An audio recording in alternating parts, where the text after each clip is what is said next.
여러분, 지금 우리 눈앞에서 믿기 힘든 평행우주가 펼쳐지고 있습니다. 한쪽에서는 삼성전자가 20만 원을 돌파하고 하이닉스가 100만 원 고지를 넘어서며 축제 분위기인데, 다른 한쪽인 부동산 시장, 특히 대한민국 자부심의 끝판왕이라 불리는 압구정 현대아파트에서는 기이한 비명이 터져 나오고 있거든요. 단 2달 만에 아파트 가격에서 30억 원이라는 거금이 증발했습니다. 30억 원, 평범한 직장인이 한 푼도 쓰지 않고 300년을 모아야 하는 이 거대한 돈이 왜 허공으로 사라진 걸까요?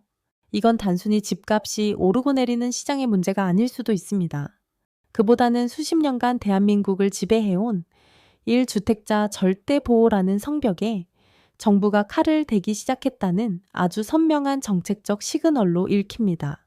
오늘 저는 여러분께 앞으로 집값이 폭락할 거라거나 지금이 바닥이니 사라는 식의 무책임한 전망을 하러 나온 게 아닙니다. 대신 지금 정부와 국회 내부에서 우리가 그동안 상식으로 믿어왔던 똘똘한 한 채에 대한 세금 혜택을 원점에서 재검토하려는 움직임이 얼마나 구체적으로 포착되고 있는지, 그 서늘한 진실을 낱낱이 파헤쳐 드릴 겁니다. 반갑습니다. 대한민국 경제의 숨겨진 맥락을 짚어드리는 옆집 지갑입니다. 여러분, 우리는 그동안 부동산 불패라는 마법에 걸려 살았습니다. 열심히 일해서 번 돈보다는 아파트 한 채 잘 사서 번 돈이 훨씬 더 가치 있다고 믿었죠. 하지만 이제 정부의 시선이 달라지고 있습니다. 다주택자를 넘어 이제는 실거주일 주택자의 심장을 겨누는 정책 시나리오가 준비되고 있거든요. 이 영상은 그들이 어떤 데이터를 가지고 우리의 지갑을 타겟팅하고 있는지 그 실체를 보여드릴 겁니다.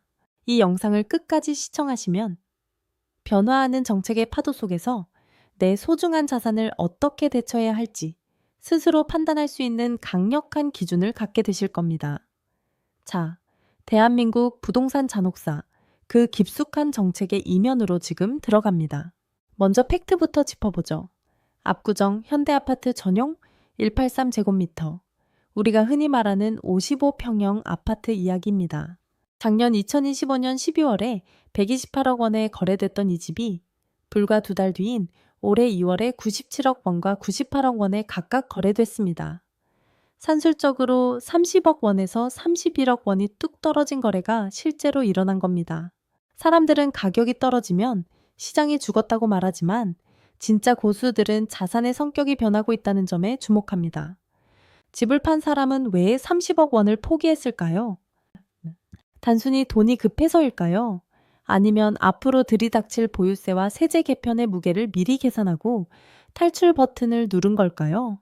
여기서 우리가 주목해야 할 첫 번째 시그널은 바로 땀 흘려 번 돈과 가만히 앉아 번 돈의 전쟁입니다. 최근 국회 좌담회에서 아주 도발적인 질문이 던져졌습니다. 과연 우리는 부동산으로 번 돈에 대해 충분한 책임을 묻고 있는가라는 의문이죠. 특히 실거주일 주택자들에게 주어지는 막대한 세금 혜택이 우리 사회의 노동 의욕을 꺾고 있다는 분석이 정책 이반자들 사이에서 흘러나오고 있습니다. 숫자로 비교해 볼까요? 한 직장인이 10년 동안 정말 뼈 빠지게 일해서 총 10억 원의 근로소득을 올렸다고 가정해 봅시다. 이분이 각종 공제를 다 적용받아도 평균적으로 부담하는 세부담률은 약 11.2%입니다. 10억 원을 벌기 위해 몸과 마음을 다 바쳤는데 1억 1천만 원 넘게 세금으로 떼이는 거죠. 반면 5억 원에 산 아파트가 10년 동안 실거주하는 사이 15억 원이 되어 똑같이 10억 원의 이익이 난 일 주택자를 볼까요? 현행법상 비과세와 공제를 적용하면 이분이 내는 실질량도 소득세율은 놀랍게도 0.5%에서 5% 수준에 불과합니다. 정부는 바로 이 지점에서 조세 불평등의 냄새를 맡았습니다. 땀 흘려 번 돈보다 아파트 값이 올라서 번 돈이 훨씬 더 대접받는 구조, 이걸 깨야 한다는 목소리가 정책의 핵심으로 부상하고 있는 겁니다. 그래서 지금 포착되는 움직임은 명확합니다. 단순히 살았다는 이유만으로 주던 혜택을 대폭 축소하고 거주 요건을 더 까다롭게 만들겠다는 것이죠. 양도소득세와 근로소득세 간의 세율 격차를 좁히려는 시도가 이미 수면 위로 올라오고 있습니다. 그런데 여러분, 진짜 무서운 시그널은 따로 있습니다. 팔지 않고 가만히만 있어도 여러분의 통장에서 돈을 빼가는 세금, 바로 종합부동산세의 기준을 통째로 흔들려는 계획이 포착되어 있거든요. 종부세는 원래 상위 1%의 고가 주택 보유자에게 매기던 부자세였습니다. 그래서 2021년에 1주택자 비과세 기준을 12억 원으로 높여줬던 겁니다. 그런데 지금 국회 내부에서는 왜 하필 기준이 12억 원이냐, 이걸 8억 원 수준으로 낮춰야 조세 형평성이 맞다는 주장이 아주 강력하게 제기되고 있습니다. 이게 왜 무서운지 아세요? 서울 아파트 중위 가격은 이미 11억 원을 훌쩍 넘긴 상태입니다. 기준이 8억 원이 된다는 건 서울 아파트 두 채 중 한 채, 즉 50%가 종부세 대상이 된다는 뜻입니다.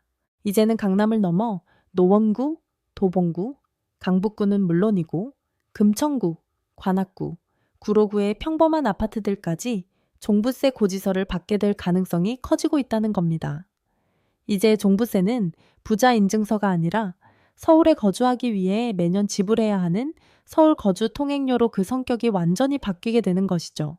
여기서 진짜 잔혹한 드라마가 시작됩니다. 바로 유동성의 함정입니다. 겉으로는 15억 원, 20억 원짜리 자산을 가진 부자인데 정작 수중에 현금이 없어 매달 날아오는 세금 고지서에 손을 떠는 상황, 자산의 역설입니다. 서울 마포구의 아파트 한 채를 가진 60대 이씨 부부의 사례를 가정해 봅시다. 이분들은 은퇴 후 국민연금 150만 원으로 생활합니다. 그런데 정책이 바뀌어 보유세 고지서가 1년에 700만 원, 800만 원씩 날아온다면 어떻게 될까요? 한 달 연금액의 4~5배를 세금으로 내야 하는 상황은 은퇴자들에게 사형 선고나 다름없습니다. 집을 팔고 싶어도 대출 규제와 세금 압박 때문에 매수 심리가 얼어붙은 상황에서 급매로 수억 원을 낮추지 않으면 팔리지도 않습니다. 팔리지도 않고 살고 있자니 세금이 무서운 팔리지 않는 성에 갇히게 되는 겁니다. 정부는 조세 형평성을 명분으로 칼을 갈고 있고 시장은 그 서늘한 기운을 감지하며 숨을 죽이고 있습니다. 자, 이제 우리는 선택의 기로에 서 있습니다. 오늘 이야기를 정리해 보겠습니다. 첫째, 압구정의 대형 하락 거래는 자산가들이 정책 변화를 감지하고 선제적으로 움직이기 시작했다는 신호입니다. 둘째, 정부는 근로소득과의 형평성을 이유로 1주택자의 성역을 건드리고 있습니다. 셋째, 종부세 기준 하향이 현실화되면 서울 아파트의 절반은 과세 대상이 될 것입니다. 저는 오늘 여러분께 집을 팔라거나 사라는 무책임한 예언을 하지 않았습니다. 다만 현재 정부와 국회에서 어떤 칼을 갈고 있는지, 그 칼끝이 어디를 향하고 있는지 포착된 사실만을 전달해 드렸을 뿐입니다. 이제 여러분 스스로에게 물어보셔야 합니다. 내 집은 내게 수익인가 비용인가? 나는 변화하는 정책의 파도를 버틸 현금 체력이 있는가? 그리고 부동산 공화국의 문법이 바뀌고 있음을 인정하는가? 거대한 파도가 오기 전 바닷물이 먼저 빠져나가는 것처럼 지금의 징후들은 우리에게 미리 준비하라는 마지막 경고일 수도 있습니다.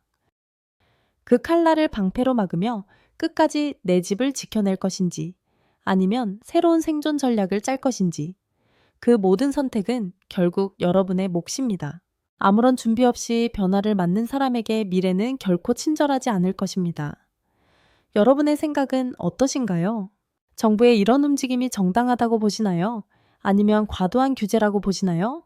댓글로 소중한 의견 남겨주세요. 여러분의 목소리가 모여야 정책의 방향도 바뀔 수 있습니다. 오늘 내용이 도움되셨다면 구독과 좋아요, 알림 설정 부탁드립니다. 여러분의 응원은 제가 더 날카로운 정책 시그널을 찾아내는 가장 큰 힘이 됩니다. 지금까지 옆집 지갑이었습니다. 여러분의 현명한 선택을 응원합니다. 고맙습니다.